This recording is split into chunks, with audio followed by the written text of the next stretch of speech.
আসসালামু আলাইকুম, আমন্ত্রণ জানাচ্ছি ফভ টিভি নিউজ আপডেটে। সঙ্গে আছি আমি ইমতিয়াজ আহমেদ। শুরুতেই সংবাদ শিরোনাম। গণহত্যার দায় স্বীকার করলেন সাবেক পুলিশ প্রধান, হলেন রাজসাক্ষী, মাথা পেতে নিতে চান ফাঁসির দণ্ড। বিএনপি কি ৫ নম্বর দল, প্রশ্ন সালাউদ্দিন আহমেদের। শাপলা না হলে ধানের শীর্ষ প্রতীক হতে পারবে না, হুঙ্কার দিলেন সার্জিস। ট্রাম্পের করা গাজাবাসীকে হস্তান্তরের পরিকল্পনা আটকে দিল সৌদি আরব। এবার বিস্তারিত। নিজের অপরাধ স্বীকার করে জুলাই আগস্টে হত্যাকাণ্ডে রাজসাক্ষী হয়েছেন সাবেক পুলিশ মহাপরিদর্শক চৌধুরী আব্দুল্লাহ আল মামুন। সেই সঙ্গে গণহত্যায় জড়িত থাকার কথা স্বীকার করেছেন তিনি। বৃহস্পতিবার ট্রাইব্যুনালে তিনি বলেন, জুলাই আগস্ট হত্যাকাণ্ডে জড়িত ছিলাম, আমি দায়ী। এর আগে জুলাই গণ অভ্যুত্থানের সময় সংঘটিত মানবতা বিরোধী অপরাধের মামলায় ক্ষমতাচ্যুত সাবেক প্রধানমন্ত্রী শেখ হাসিনা সহ ৩ আসামির বিরুদ্ধে আনুষ্ঠানিক অভিযোগ গঠন করে আদেশ দেন ট্রাইব্যুনাল।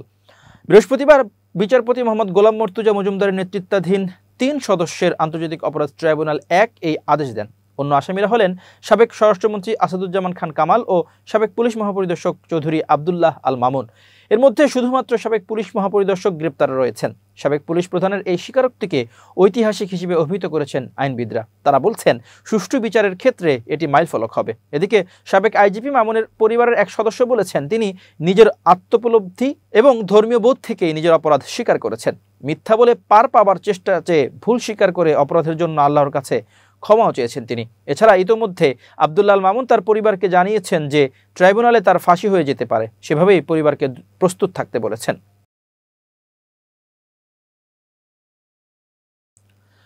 রাষ্ট্র সংস্কারের জন্য মৌলিক বিষয়গুলোতে ঐক্যমত্য প্রতিষ্ঠার লক্ষ্যে ঐক্যমত্য কমিশনের বৈঠক শেষে সংবাদ সম্মেলনে বক্তব্য রাখতে দেরি হওয়ায় চটেছেন বিএনপি নেতা সালাউদ্দিন আহমেদ।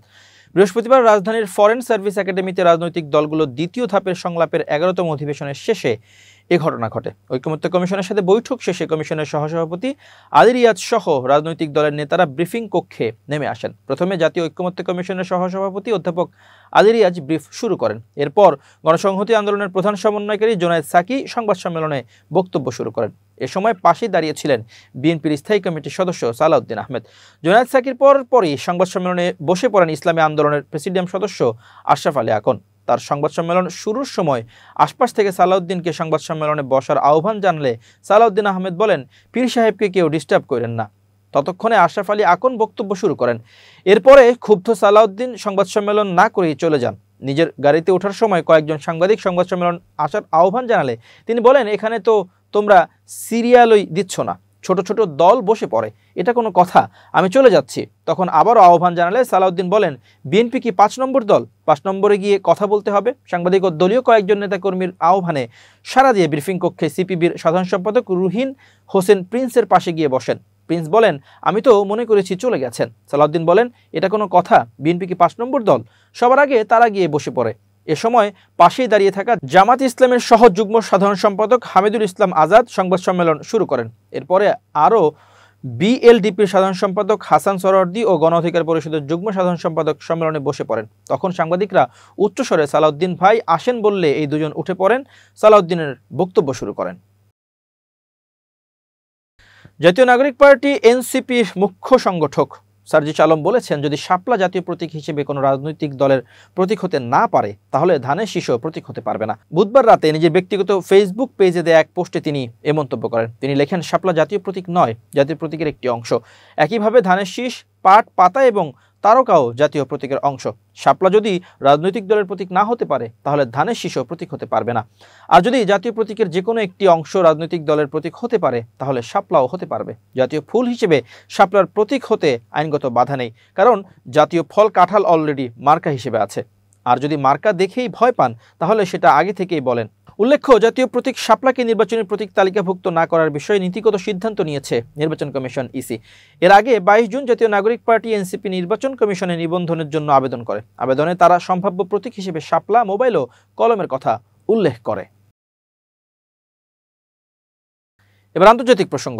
গাজার অধিবাসীদের অন্য দেশে হস্তান্তরের বিষয়ে মার্কিন প্রেসিডেন্ট ডোনাল্ড ট্রাম্পের পরিকল্পনা আটকে দিয়েছে সৌদি আরব। বুধবার সংবাদ মাধ্যম মিডল ইস্ট মনিটর এক প্রতিবেদনে কথা জানিয়েছে।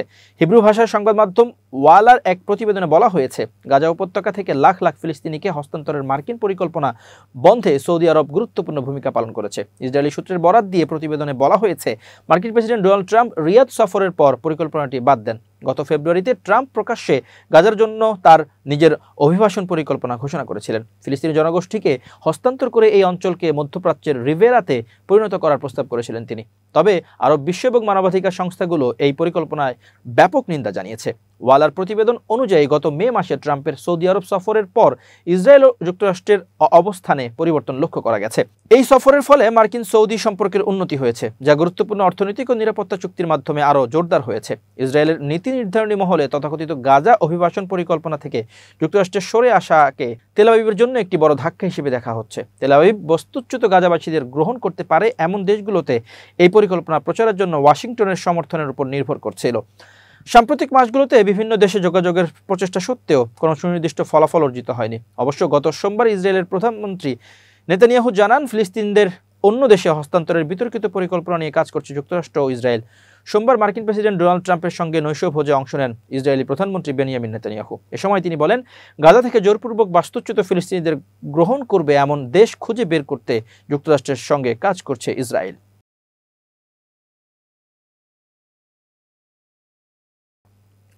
ইয়েমেনের হুথিদের আক্রমণে লোহিত সাগরে একটি পণ্যবাহী জাহাজ ডুবে যাওয়ার পর 6 জন ক্রুকে উদ্ধার করা হয়েছে। এই ঘটনায় কমপক্ষে 3 জন নিহত হওয়ার খবর জানিয়েছে একটি ইউরোপীয় নৌ মিশন। যুক্তরাজ্যের মেরিটাইম ট্রেড অপারেশন সংস্থার তথ্য অনুসারে সোমবার গ্রিস পরিচালিত লাইবেরিয়ার পতাকাবাহী জাহাজ ইন্টারসিটি C-25 জন ক্রু সহ হামলার শিকার হয়। ইউকেএমটির দাবি, ছোট একটি নৌযান থেকে ছোড়া রকেট চালিত গ্রেনেডের আঘাতে উল্লেখযোগ্যভাবে ক্ষতিগ্রস্ত হয় জাহাজটি। মঙ্গলবারও আক্রমণ অব্যাহত ছিল। এরই মধ্যে রাতভর অনুসন্ধান ও উদ্ধার অভিযান চালানো হয়েছিল। ইরান সমর্থিত হুথিরা জানিয়েছে, ইসরায়েলের দিকে যাচ্ছিল বলেই তারা ইটারনিটি সি জাহাজে আক্রমণ করেছে এবং তারা অনির্দিষ্ট সংখ্যক ক্রুকে নিরাপদ স্থানে নিয়ে গেছে। হুথিরা জীবিত অনেক ক্রুর সদস্যকে অপহরণ করেছে বলে দাবি জানিয়েছে ইয়েমেনে অবস্থিত মার্কিন দূতাবাস। অবিলম্বে তাদের মুক্তির দাবি জানানো হয়েছে। ফিলিপাইনের কর্তৃপক্ষ জানিয়েছে, জাহাজটির ক্রুদের মধ্যে 21 জন তাদের নাগরিক ছিলেন। এছাড়া বাকিদের মধ্যে একজন রাশিয়ান নাগরিক, যিনি আক্রমণে গুরুতর আহত হয়েছেন এবং একটি পা হারিয়েছেন। রোববার লাইবেরিয়ার পতাকাবাহী গ্রিক পরিচালিত আরেকটি পণ্যবাহী জাহাজ ম্যাজিক সিতে ক্ষেপণাস্ত্র এবং ড্রোন হামলা চালিয়েছিল হুথিরা। গত এক সপ্তাহের মধ্যে এ নিয়ে দ্বিতীয়বারের মতো জাহাজ ডোবালো হুথিরা। তারা দাবি করেছে, জাহাজটি এমন একটি কোম্পানির মালিকানাধীন যারা অধিকৃত ফিলিস্তিনিদের বন্দরে প্রবেশ নিষেধাজ্ঞা লঙ্ঘন করেছে। মঙ্গলবার হুথিদের প্রকাশিত একটি ভিডিও ফুটেজে দেখা গেছে, সশস্ত্র ব্যক্তিরা জাহাজে উঠে ধারাবাহিক বিস্ফোরণ ঘটাচ্ছে, যার ফলে জাহাজটি ডুবে যায়। এর আগে গত রোববার আক্রান্ত হওয়া জাহাজ ম্যাজিক সিজের 22 জন ক্রুকে নিরাপদে উদ্ধার করা হয়েছিল। পাশ দিয়ে যাওয়ার সময় একটি বাণিজ্যিক জাহাজ তাদের উদ্ধার করে। 2023 সালের নভেম্বর থেকে হুথিরা লোহিত সাগর এবং এডেন উপসাগরে ক্ষেপণাস্ত্র, ড্রোন এবং ছোট নৌকার মাধ্যমে হামলা চালিয়ে প্রায় 70টি বাণিজ্যিক জাহাজকে লক্ষ্যবস্তু করেছে। তারা এখন পর্যন্ত 4টি জাহাজ ডুবিয়ে দিয়েছে, জব্দ করেছে 5টি জাহাজ এবং কমপক্ষে 7 জন ক্রু সদস্যকে হত্যা করেছে। গোষ্ঠীটি বলেছে, তারা গাজায় ইসরায়েল এবং হামাসের মধ্যে চলমান যুদ্ধে ফিলিস্তিনিদের সমর্থনে কাজ করছে। তারা দাবি করছে যে তারা কেবল ইসরায়েল, মার্কিন যুক্তরাষ্ট্র বা যুক্তরাজ্যের সঙ্গে যুক্ত জাহাজগুলোকে লক্ষ্য করছে। এর প্রতিক্রিয়ায় এসব দেশ ইয়েমেনে বিমান হামলা চালিয়েছে। বুধবার লোহিত সাগরে ইউর নৌ মিশন অপারেশন অ্যাসপাইটস বলেছে যে তারা ইন্টারনিটি সিতে হামলায় আন্তর্জাতিক প্রতিক্রিয়ার অংশগ্রহণ করেছে এবং এখন পর্যন্ত 6 জন নিখোঁজ ক্রু সদস্যকে সমুদ্র থেকে উদ্ধার করা হয়েছে। এবার বিজ্ঞান ও প্রযুক্তির খবর। টানা 18 বছর ধরে সন্তান ধারণের চেষ্টা করেও ব্যর্থ হচ্ছিলেন এক দম্পতি। অবশেষে কৃত্রিম বুদ্ধিমত্তা এআই এর সহায়তায় তারা সন্তান ধারণে সফল হয়েছেন। নাম প্রকাশ না করা এই দম্পতি বিশ্বের বিভিন্ন দেশে বারবার IVF ইন ভিট্রো ফার্টিলাইজেশন পদ্ধতির মাধ্যমে সন্তান নেওয়ার চেষ্টা করেছিলেন, কিন্তু প্রত্যেকবারই ব্যর্থ হন। ব্যর্থতার মূল কারণ ছিল পুরুষ সঙ্গীর অ্যাজোস্পার্মিয়া নামক একটি বিরল রোগ। এই রোগে আক্রান্ত ব্যক্তির বীর্যে কোনো পরিমাপযোগ্য শুক্রাণু পাওয়া যায় না। একটি স্বাভাবিক স্বাস্থ্যকর বীর্য নমুনায় প্রতি মিলিলিটারে লাখ লাখ শুক্রাণু থাকে, কিন্তু ওই পুরুষ সঙ্গীর তেমনটা ছিল না। সব চেষ্টা ব্যর্থ হওয়ার পর দম্পতি যুক্তরাষ্ট্রের কলম্বিয়া ইউনিভার্সিটি ফার্টিলিটি সেন্টার এর দ্বারস্থ হন। সেখানে তারা নতুন একটি পদ্ধতি প্রয়োগের মাধ্যমে আশার আলো দেখতে পান। এই পদ্ধতির নাম স্টার, যা এআই প্রযুক্তি ব্যবহার করে পুরুষের লুকানো শুক্রাণু শনাক্ত করে।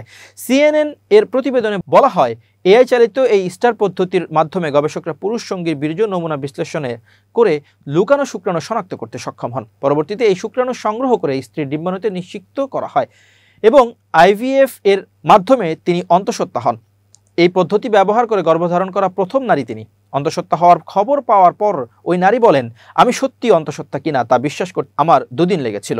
এখনও প্রতিদিন সকালে ঘুম ভাঙলে ভাবি এটা কি সত্যি। আল্ট্রাসাউন্ড না দেখলে এখনও বিশ্বাস হয় না। এই যুগান্তকারী স্টার পদ্ধতিটি উদ্ভাবন করেন CUFCর পরিচালক ডক্টর জেফ উইলিয়ামস ও তার দল। দীর্ঘ 5 বছরের গবেষণার মাধ্যমে তারা এটি উদ্ভাবন করেন। বাস্তবে এই পদ্ধতি কার্যকর প্রমাণিত হওয়ায় গবেষক দল বিস্মিত। ডক্টর উইলিয়ামস বলেন, একজন রোগী বীর্যের নমুনা দিলেন। দক্ষ টেকনিশিয়ানরা সেই নমুনা 2 দিন ধরে পরীক্ষা করেও কোনো শুক্রাণু খুঁজে পেলেন না। এরপর আমরা সেই নমুনা স্টার সিস্টেমে দিলাম। মাত্র 1 ঘন্টার মধ্যেই এটি 44টি শুক্রাণু শনাক্ত করে। তখনই আমরা বুঝতে পারি এটাই তো গেম চেঞ্জার। এটা রোগীদের জীবনে বিরাট পার্থক্য এনে দিতে পারে। কিভাবে কাজ করে স্টার পদ্ধতি? এই পদ্ধতি বীর্যের নমুনা একটি বিশেষভাবে ডিজাইন করা চিপে স্থাপন করে মাইক্রোস্কোপের নিচে রাখা হয়। এরপর স্টার সিস্টেম উচ্চ ক্ষমতা সম্পন্ন ইমেজিং প্রযুক্তি দিয়ে সম্পূর্ণ নমুনা স্ক্যান করে এবং 1 ঘন্টার মধ্যে 8 মিলিয়নের বেশি ছবি তোলে। এরপর প্রশিক্ষিত AI শুক্রাণু শনাক্ত করে। এই যুগান্তকারী উদ্ভাবন এখন শিশু জন্মের ক্ষেত্রে নতুন সম্ভাবনার দ্বার খুলে দিচ্ছে, বিশেষ করে তাদের জন্য যারা বহু বছর ধরে বন্ধ্যত্বের সঙ্গে লড়ছেন। এবার খেলার খবর। বার্সেলোনার বিস্ময় বালক লামিন ইয়ামাল লিওনেল মেসির সঙ্গে নিজের তুলনা নিয়ে মুখ খুলেছেন। সাংহাইয়ে অ্যাডিডাসের একটি প্রচারণামূলক ইভেন্টে এই তরুণ তারকা স্পষ্ট করেছেন তিনি মেসিকে শ্রদ্ধা করেন বটে, তবে নিজের আলাদা পরিচয় গড়ে তুলতে আগ্রহী। বর্তমানে ছুটিতে থাকা ইয়ামাল স্বীকার করেন মেসির সঙ্গে তার কিছু সাদৃশ্য রয়েছে। দুজনেই বাম পায়ে খেলোয়াড়, দুজনেই বার্সেলোনার ক্যারিয়ার শুরু করেছেন এবং দুজনেই ডান উইংয়ে খেলেন। তবে ইয়ামাল বলেছেন, আমি সবসময় নিজের পথ তৈরির চেষ্টা করেছি। অবশ্যই মেসি আমার চোখে ইতিহাসের সেরা খেলোয়াড়। তিনি বাম পায়ে খেলতেন, আমিও তাই। তিনিও বার্সার হয়ে খেলেছেন, আমিও। আমরা কিছু দিক থেকে মিল রাখলেও আমি কখনোই তার ছায়া হয়ে থাকতে চাই না। আমি আমার পথেই হাঁটতে চাই। 13 জুলাই 18 বছরে পা দিতে যাচ্ছেন ইয়ামাল। জন্মদিন ঘিরে থাকছে বিশেষ উদযাপন। তার ঠিক পরেই বার্সেলোনার সঙ্গে একটি দীর্ঘমেয়াদী নতুন চুক্তিতে সই করবেন তিনি। এই প্রসঙ্গে ইয়ামাল বলেন, মেসি তার কিংবদন্তি গল্প লিখেছেন। আমি চাই নিজের মতো করে সফল হতে। আমি চাই লোকে লামিন ইয়ামাল নামটা মনে রাখুক। এমন একটি গল্প লিখতে চাই যা শুধু আমার। প্রিয় দর্শক, শেষ করছি ফফ টিভি নিউজ আপডেট। আজ এ পর্যন্তই। ভিন্ন খবর নিয়ে দেখা হবে আগামীকাল রাত 8টায়। নিজেকে আপডেট রাখতে সাবস্ক্রাইব করুন চ্যানেলটি। নিয়মিত লাইক, কমেন্ট ও শেয়ার করে ছড়িয়ে দিন সর্বত্র। সুস্থ থাকুন, নিরাপদে থাকুন। আল্লাহ হাফেজ।